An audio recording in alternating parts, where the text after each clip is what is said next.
On the evening of May 10th, 2007, in the peaceful village of Kurim, Czech Republic, a regular night turned into a chilling experience for a hopeful father. Filled with concern for his newborn's safety, he meticulously set up a CCTV baby monitor, unaware of the haunting events that would unfold. As he anxiously gazed at the monitor, expecting to see his peacefully sleeping child in the crib, the CCTV captured a different signal nearby. To his shock and horror, he witnessed a distressing scene. A young boy, scantily dressed, with his fragile limbs cruelly restrained behind his back. The boy appeared emaciated and weak, desperately searching for food on the floor. This sight sent a shiver down the father's spine, leaving him with unsettling questions. Whose video feed was he seeing from his neighbors? Who was the young boy captured on the baby monitor's screen? Kurim, a charming town situated in the Bernal County district of the South Moravian region in the Czech Republic, is home to approximately 11,000 residents. It exudes a close-knit community atmosphere and boasts cultural landmarks such as Kurim Castle and the Church of St. Mary Magdalene, attracting history enthusiasts from near and far.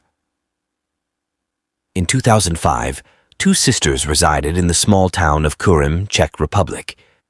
They were 31 years old Klara Mawarova, born in 1975, and 33 years old Katerina Mawarova. Little is known about their early lives, but Klara had a degree in pedagogy, specializing in teaching methods and activities. Katerina, on the other hand, worked at a youth center called PAPSEC. What intrigued those who knew them was the sisters' shared deep belief. They often spoke of a divine mission that awaited them, a calling from God that would shape their destinies. Klara, being a single mother, found herself responsible for caring for her two sons, 9 years old Jakub and his younger brother, 8 years old Andrzej. Klara had previously been married, but there is little information available about her husband, the length of their marriage, and the circumstances surrounding their separation. Some people attributed the breakup to Klara's unusual behavior and beliefs, which were believed to be connected to her battle with schizophrenia. Despite the challenges she faced, those who knew Klara spoke highly of her nurturing and caring nature as a mother. She was devoted to her children, Jakub and Andrzej, and always made sure to provide them with love and care. Klara enjoyed spending time with them, taking them on exciting trips, and enrolling them in summer camps to create cherished memories. However, their peaceful life took a turn when a new child entered their lives. From that moment on, everything changed for Klara, Jakub, and Andrzej. The new child was Annika, a 13-year-old orphan from Norway. She had a unique connection with Klara's sister Katerina, who had taken her under her wing. The exact details of how they met are unknown, but it is possible that they crossed paths at the youth center where Katerina worked. One day, Katerina decided to visit Klara and brought Annika along. This visit was no ordinary visit, as Annika had a harrowing tale to share. She bravely revealed that she was fleeing from a dangerous trafficking gang in Norway and had endured unimaginable hardships at their hands. As Annika shared her heartbreaking story, Klara couldn't help but feel a surge of sympathy and concern. It was a moment that brought the family together, forging a connection with this young girl in need. As time went on, Annika's presence in Klara's home became more prominent. She also presented herself as a fragile and sickly child who required constant medical attention. It was peculiar, though, as she only trusted Katerina to take her to the hospital. This selective trust raises questions about the underlying reasons behind it. Despite the enigma surrounding Annika, Klara's heart softened towards her, and she warmly embraced the young girl as a cherished member of her family. Annika had discovered a loving and nurturing mother figure in Klara, and their bond continued to strengthen. However, amidst this new chapter in their lives, something ominous loomed on the horizon. Klara and Katerina, the two sisters, became involved in a cult known as the Grail movement, led by a man named Josef Skurla. The cult members believed that performing acts of kindness would secure them a place in heaven while granting them immunity from the consequences of any wrongdoing. The circumstances surrounding Clara and Katerina's entry into this group remain unclear. As the sisters delved deeper into the folds of the Grail movement, they would soon realize that their newfound beliefs came with unforeseen repercussions. The allure of the cult would draw them into a realm where the boundaries between right and wrong became blurred. Shortly after Annika became a part of their family, Clara's phone began receiving peculiar texts and emails. These messages, sent by an unidentified sender claiming to be a doctor, offered a perfect treatment plan for Annika. Although cryptic, the messages compelled Clara to meet this mysterious doctor in person to discuss Annika's care. Driven by curiosity, they arranged a late-night meeting inside a car. On the day of the encounter, Clara struggled to get a clear view of the man's face due to the darkness. However, he presented Annika's medical records and even displayed a diplomatic passport, which somewhat reassured Clara about his credibility. Trusting her instincts, Clara accepted him as Annika's new and official doctor. Little did she know that this encounter would trigger a series of unsettling events. As time went on, the texts and emails from the doctor took a peculiar twist. The doctor's treatment plans were peculiar, to say the least. He would suggest unusual methods, such as instructing Clara to massage Annika's body, particularly her private areas, for extended periods of time, claiming it would bring happiness to the young girl. As time passed, Clara's focus shifted away from her sons, leading her to leave them in the care of their grandparents. This change coincided with Clara's growing desire to adopt Annika into their family. However, things took a strange turn when the doctor, who had been sending mysterious messages, informed Clara that adoption would be impossible due to her son's alleged mistreatment of Annika. It is unclear whether this accusation held any truth or if it was merely a manipulation tactic. Confused and torn, Clara sought advice from the doctor, who shockingly proposed a disturbing solution to her dilemma: curing her son's evil spirits through harsh discipline, tough love, and physical punishments. Unexpectedly, Clara began subjecting her sons to relentless severity, seemingly eager to inflict pain upon them. Witnessing this was both shocking and heart-wrenching. Clara resorted to using her bare hands, wooden spoons, and belts to beat her children, and even lock them up in small rooms overnight. It was difficult to comprehend how Clara had taken such a dark turn, perhaps influenced by her struggle with schizophrenia, which clouded her judgment and made it easier for her to carry out these extreme measures. Regardless of the cause, Clara's family was now trapped in a web of pain and turmoil. The once loving mother seemed lost, consumed by a darkness that had engulfed her soul. The future for everyone involved was uncertain, and the question remained whether they could break free from this distressing cycle of suffering and find a glimmer of hope amidst the overwhelming darkness. In August of 2006, an unusual and distressing incident occurred. The physician who had been counseling Clara regarding her sons delivered shocking news. He stated that her disciplinary actions were ineffective. In a surprising twist, he proposed an even more extreme approach. Clara should cease behaving as their mother entirely. Although it was a remarkable and perplexing suggestion, Clara complied with the doctor's directives. What's even more astounding is that the doctor recommended she relocate them to the remote cottage in Verveska Bitiska, nestled deep in the woods away from prying eyes. This isolated location was just a short 13-minute drive from their residence in Kurim. Clara was torn between this peculiar advice and her urgent desire to help her sons. Nevertheless, she ultimately chose to proceed with it. She gathered her boys and transported them to that secluded cottage. Upon arrival, they were greeted by Katerina, Clara's sister, accompanied by two men, one named Jan Skurla and the other named Jan Turek. Another woman, Hanna Basova, whom Clara had met at a previous summer camp, was also part of the group. This seemingly innocent gathering at the cottage would mark the commencement of an unimaginable ordeal for the two young boys. The walls of the cottage would bear witness to unspeakable horrors and unimaginable acts of cruelty inflicted upon innocent souls who deserved nothing but love and care. The boys were confined inside cramped dog cages. These cages were so restrictive that they were unable to stand properly or move around freely. To exacerbate the cruelty, they were compelled to eat from dog bowls and relieve themselves within the cages, leaving them surrounded by their own waste. But the torment did not end there. The boys were prohibited from communicating with each other, their mother, or any other individuals present. The psychological torment was simply unbearable, and then came the water torture. Clara would submerge their heads under water for what seemed like an eternity. The boys were petrified, fearing they might drown. Furthermore, to compound the situation, Katerina would restrain the boys by holding their arms behind their backs, rendering them defenseless against the cruelty of their own mother. The mere thought of the pain and suffering these boys endured is utterly sickening.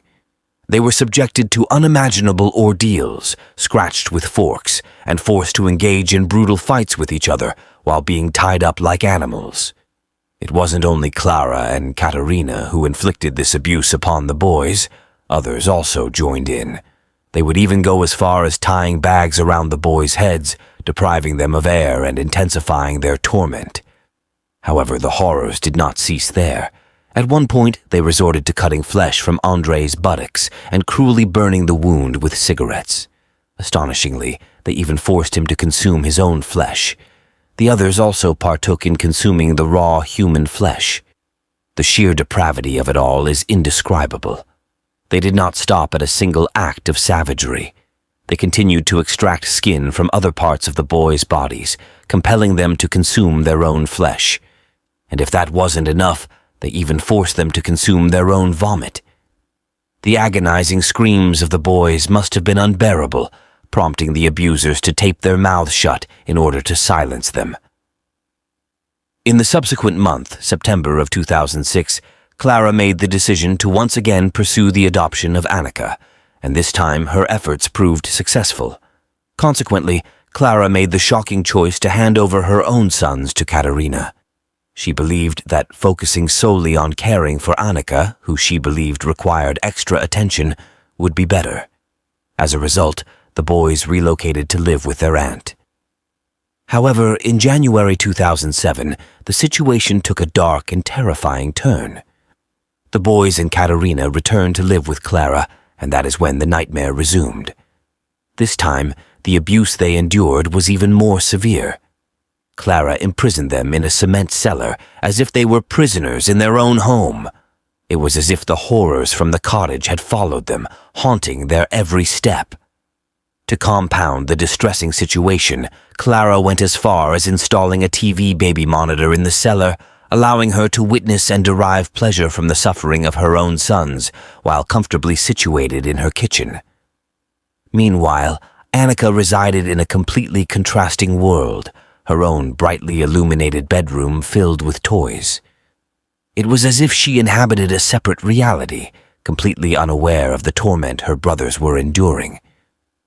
For several months, the boys remained imprisoned in that dark and desolate cellar, trapped in an unending cycle of suffering with seemingly no hope of escape. However, fate had a different plan in store. On May 10th, 2007, the truth that had been concealed for far too long finally came to light. The chain of events began when Edward, a neighbor residing near Clara's family home, set up a CCTV baby monitor for his newborn child. Occasionally, baby monitors can experience glitches and pick up signals from nearby monitors, and that is precisely what occurred on that fateful day. Instead of seeing his own son's crib on the monitor, Edward was confronted with a disturbing scene. A young boy, completely unclothed, with his arms and legs bound behind his back, appeared on the screen. This young boy was Andrej. He appeared filthy, malnourished, and was eating off the floor, while a woman's hand fed him. Understandably alarmed, Edward wasted no time in contacting the police. The authorities conducted a thorough investigation, going from house to house in an effort to identify the source of this distressing footage. When they arrived at Clara's residence, the situation took a sinister turn.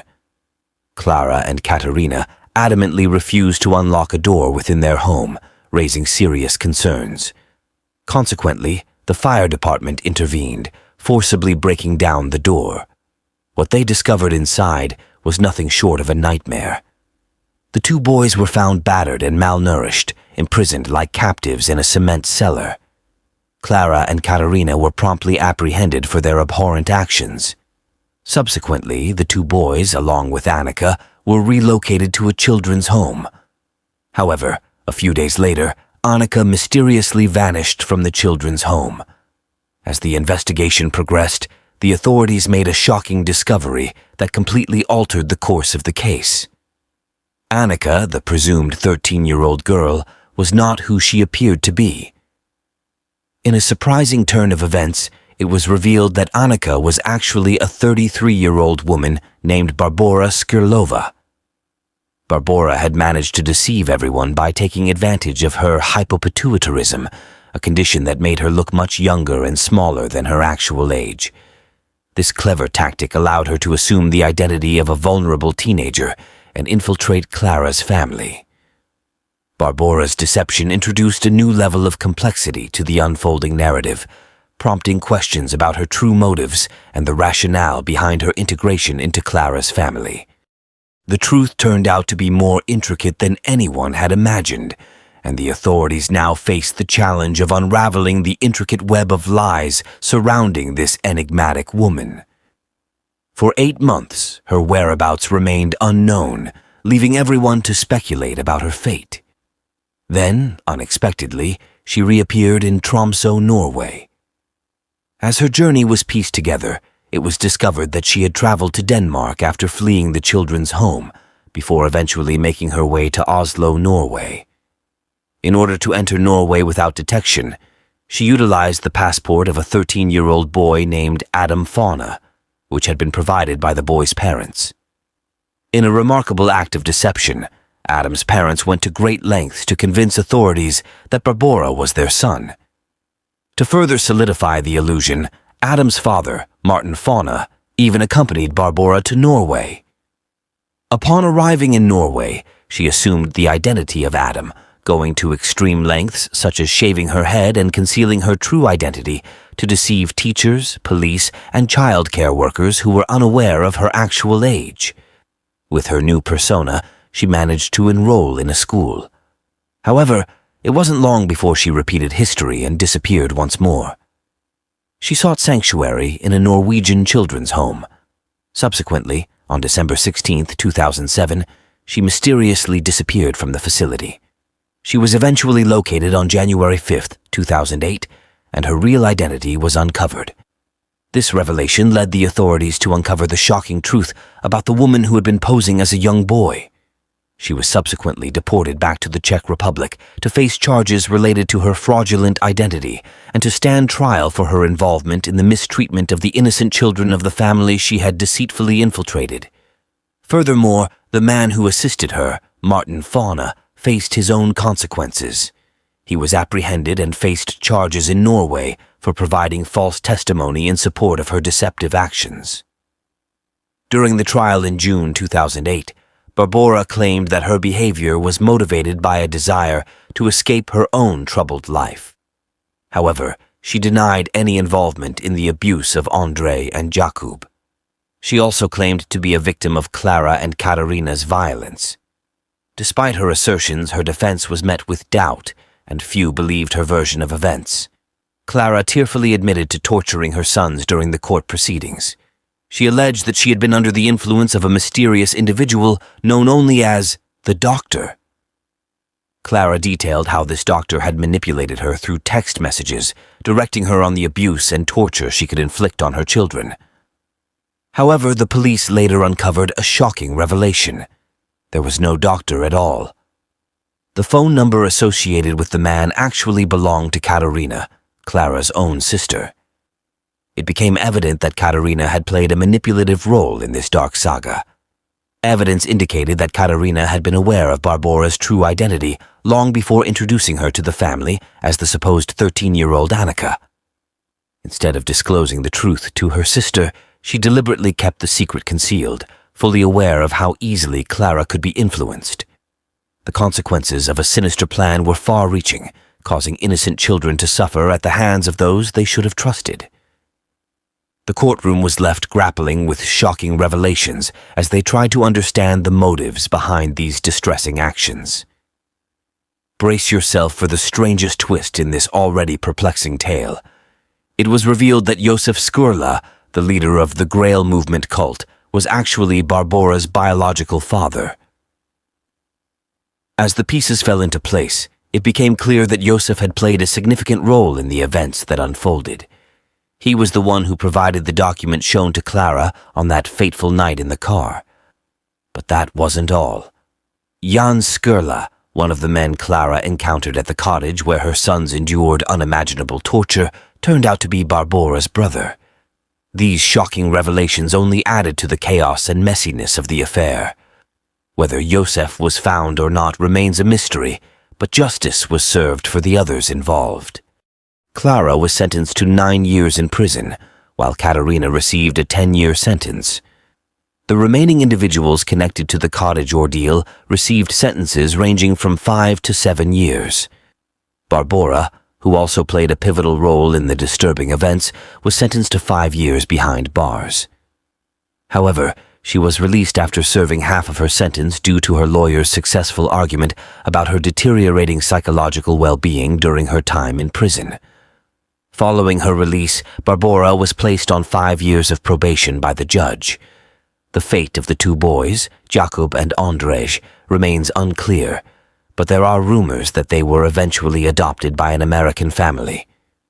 The haunting experiences they endured forever altered the lives of these children in the aftermath of this harrowing case. The scars of their traumatic past will undoubtedly have a profound impact on their journey into adulthood. On September 24, 2021, tragedy struck when 3-year-old Airly Doe fell victim to a terrifying exorcism conducted by her own family.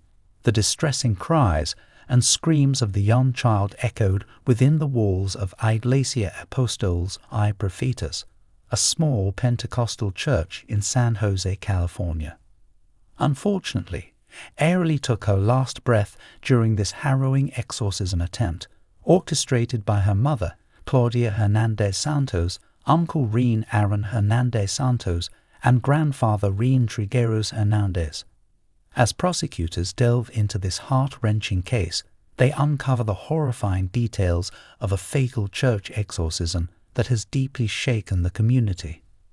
Now, with all 3 family members facing accusations, the legal proceedings aim to bring justice for little Airly, who tragically lost her life at the hands of the very family that should have protected her. The investigators' diligent efforts over several months have unraveled the roles played by each family member, mother, uncle, and grandfather, all equally contributing to the tragedy that befell this innocent child. The question remains, did Airly Doe receive the justice she deserved? Let us delve further into the matter. San Jose, California, holds a special place with its museums, gardens, and historic architecture, standing proudly at the heart of the state. As of the 2023 population census, this vibrant city is home to 930,862 individuals from diverse backgrounds and walks of life. Over the past 5 years, the crime rate has experienced a significant increase. Despite being recognized as one of the safest major cities in America, the crime rate per 100,000 people slightly surpasses the average rate of 316.3. However, the incident involving Airly Doe was an isolated occurrence driven by religious beliefs. It is a tragic reminder that a young life was cut short prematurely. Nestled within the serene streets of San Jose, the seemingly ordinary Iglesia Apostoles Profetas, a small Pentecostal church, became the focal point of a chilling crime that unfolded in September 2021. Within the confines of this unassuming church, a horrifying exorcism took place, forever leaving its walls tainted with the haunting echoes of Airlie Doe's tragic demise. The Hernandez family consisted of Claudia Elisia Hernandez, a 25-year-old mother, and her 3-year-old daughter, Airlie Doe, who tragically became the victim of a horrifying exorcism. Alongside Claudia, Airlie's uncle, Reen Hernandez Santos, and her grandfather, Reen Hernandez Sr., were also involved in this disturbing incident. Not much is known about the uncle and father of the victim. The family's spiritual journey took place within the confines of Iglesia Apostols y Profetas, a small Pentecostal church, where Airlie's grandfather, a certified pastor and the leader of the church, played a significant role. The family's occupations outside of their religious roles remain undisclosed. Claudia, the mother, managed a YouTube channel where she shared live videos. However, one thing that was certain was their deep religious devotion. It was this religious affiliation that led them to believe that the child was possessed, ultimately resulting in her tragic demise. On September 24, 2021, a dark chapter unfolded in the life of this 3-year-old child as her family's misguided attempt to rid her of what they believed to be an evil spirit led to a day of unimaginable horror. The events that unfolded on this fateful day would later become the focus of legal proceedings and public scrutiny. It all began when Airlie woke up during the night and started screaming intermittently. Claudia Elisia Hernandez Santos, Airlie's mother, believed that her child's tantrum was the result of malevolent forces and took her to the church to perform an exorcism. In her attempt to exorcise the supposed evil spirit, Claudia repeatedly inserted her finger into Airlie's throat. Despite the immense pain she endured, Airlie fell asleep multiple times due to exhaustion. Her uncle and grandfather held her down, gripping her neck, which ultimately led to asphyxiation. According to Claudia, Airlie's vomit had a purple color. The tragic 2-hour-long ceremony concluded with the family delaying medical assistance for nearly 2 hours after the passing of their loved one. Claudia contacted the police just after 8:00 p.m. to report her daughter's lifeless condition. Upon arrival at the Iglesia Apostols y Profetas church in San Jose, the authorities found young Airlie unconscious on the floor, setting off a series of distressing events. Airlie suffered severe physical abuse, lost consciousness, and exhibited signs of trauma with injuries on her eyes, face, neck, and chest. The family's belief in demonic possession led to a prolonged ordeal lasting around 12 hours. Paramedics arrived 2 hours later to find her lifeless body, marking the end of a day filled with torment. The affidavit filed in Santa Clara County Superior Court revealed that Claudia believed her daughter had passed away between 6:00 and 6:30 p.m. The family's distorted spiritual beliefs and misguided attempts to expel evil through abusive practices cast a dark shadow over Airlie's final moments. The investigation into Airlie's tragic death unfolded as a chilling narrative of religious fervor gone wrong, culminating in a horrific exorcism carried out by her own family members, her mother, uncle, and grandfather. The subsequent legal proceedings revealed shocking details of the 12-hour ordeal that led to Airlie's demise within the walls of the small Pentecostal church Iglesia Apostols y Profetas in San Jose, California. The investigative process took a significant turn when Santa Clara County District Attorney Jeffrey Rosen filed court documents to consolidate the cases of all 3 family members into a single trial.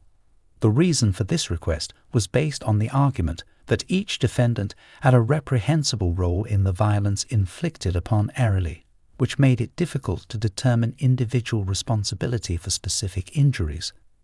The court records provided a disturbing timeline of events that occurred on September 24, 2021.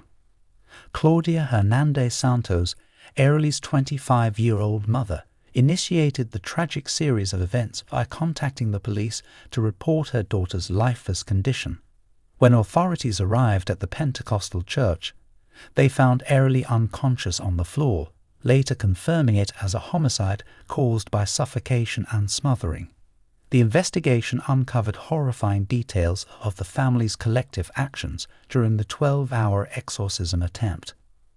Prosecutors argued that all three defendants, including Airlie's mother, uncle and grandfather, actively participated in physically abusing the young girl. At different points during the ordeal, each family member held Airlie at various parts of her body, with one gripping her neck, another her abdomen, and the third holding her legs. The alleged attempt to induce vomiting involved a disturbing collaboration of efforts. The preliminary autopsy confirmed that Airlie's death was a result of homicide, specifically asphyxia, due to suffocation. As investigators delved into the distressing circumstances surrounding the little girl's demise, alarming details emerged. According to court documents, the family, driven by the belief that Airlie was possessed by a demon, engaged in a twisted form of prayer and exorcism at the church.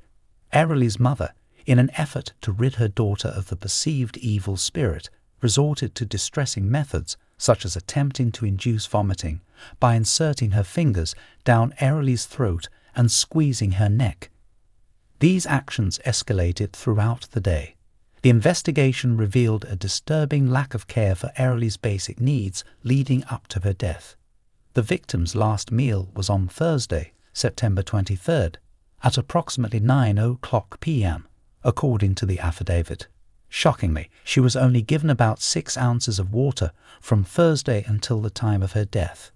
The coroner's report revealed the extent of Airlie's suffering, with injuries to her face, neck, chest, and back caused by blunt force. The presence of internal bleeding added another layer of brutality to the acts committed by her own family members.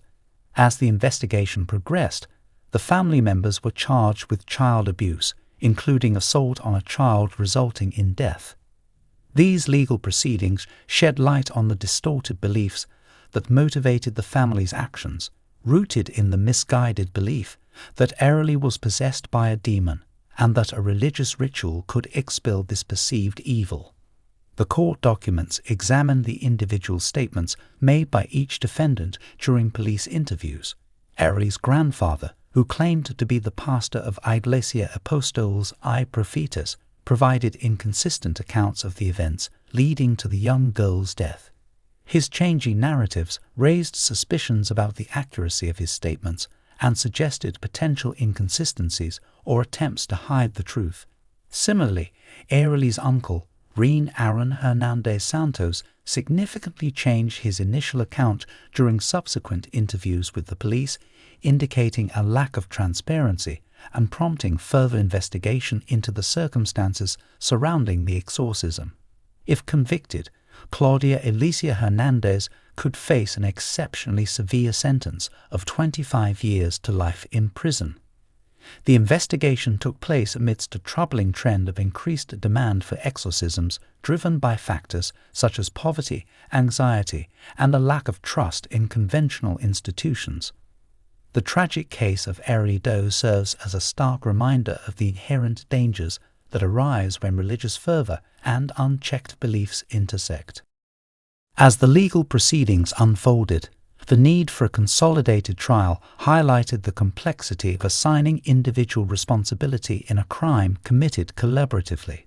The family's statements and actions, as uncovered during the investigation, offer a chilling glimpse into their perspective on the events surrounding the young girl's untimely demise.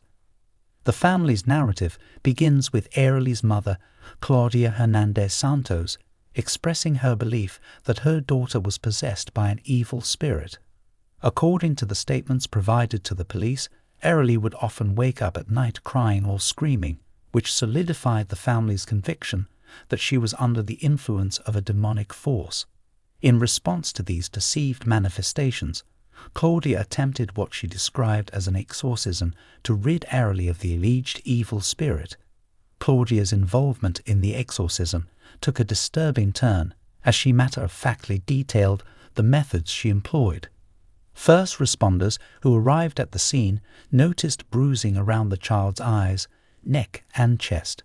Claudia admitted that they waited for 2 hours before finally calling 911.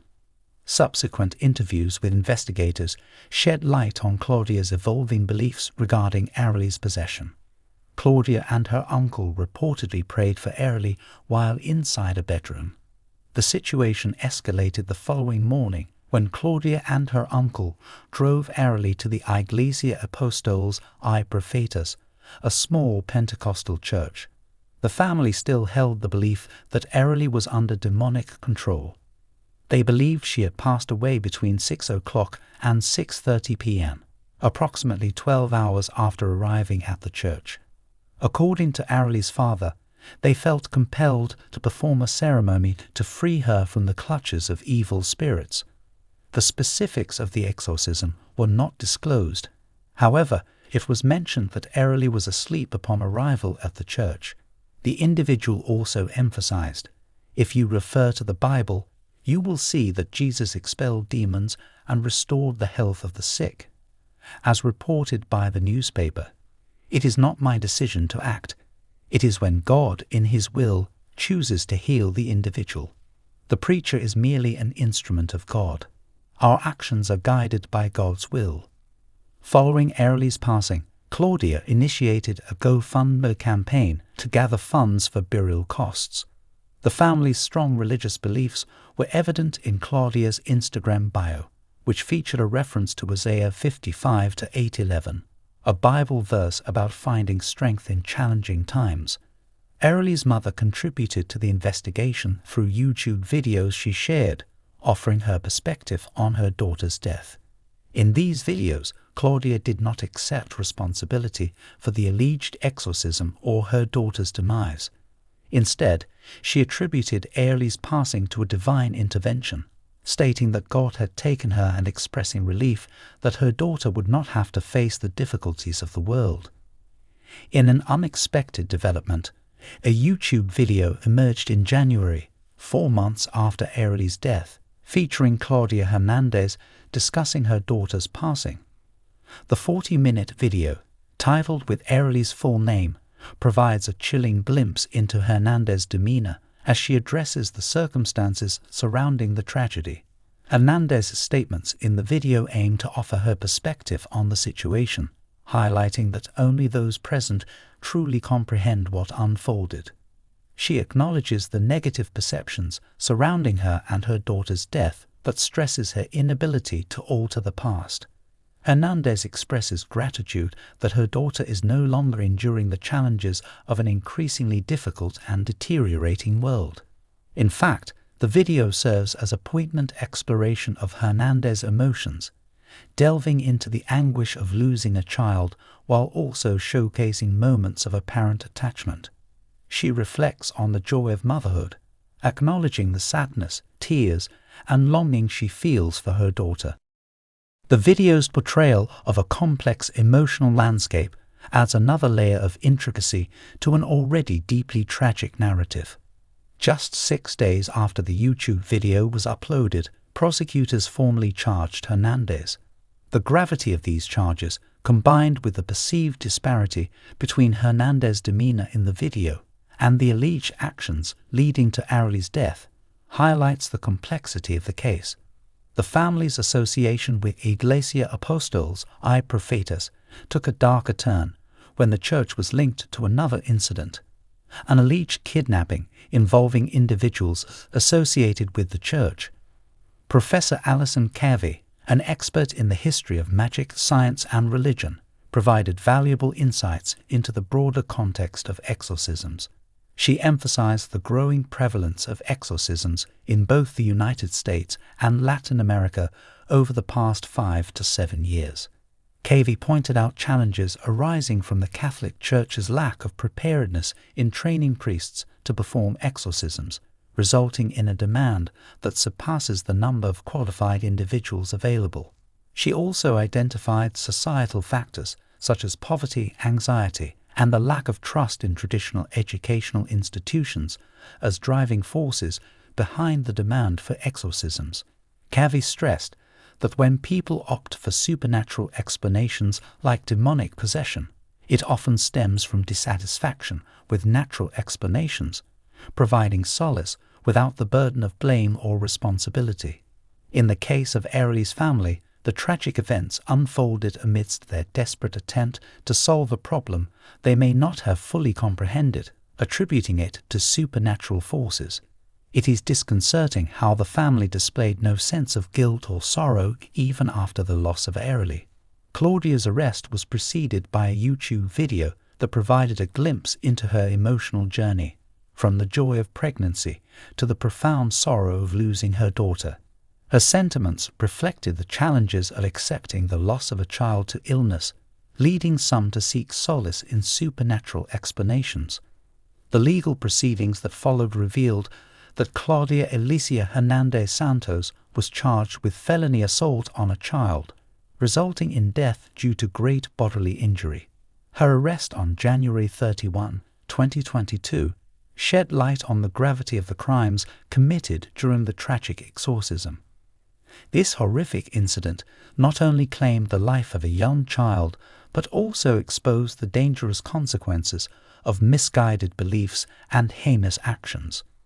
The case of Airlie Doe reached its conclusion when Claudia Alicia Hernandez, a mother, was charged with felony assault on a child, emphasizing the extreme nature of the alleged actions against her own daughter.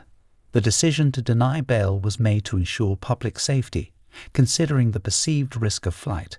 Factors such as Hernandez's limited ties to the community and her birthplace in El Salvador were cited as reasons for this precautionary measure. This underscores the seriousness of the accusations against Hernandez and the potential dangers she may pose if released before trial. The disturbing details of the case were revealed through recently uncovered court documents, as the San Jose Police Department and the District Attorney's Office had initially withheld information about the tragic homicide. The investigation aimed to uncover the circumstances surrounding Airlie's death, ultimately leading to Hernandez as the sole individual arrested in connection to the case. The intertwining of faith and crime in these unsettling cases raises significant concerns. It is deeply troubling to witness how religious beliefs can be manipulated and exploited to justify heinous acts. These cases highlight the importance of maintaining a balance between religious freedom and ensuring the safety and well-being of individuals. It is crucial for authorities to thoroughly investigate and hold accountable those who commit crimes under the guise of faith, while also respecting the rights of individuals to practice their religion peacefully.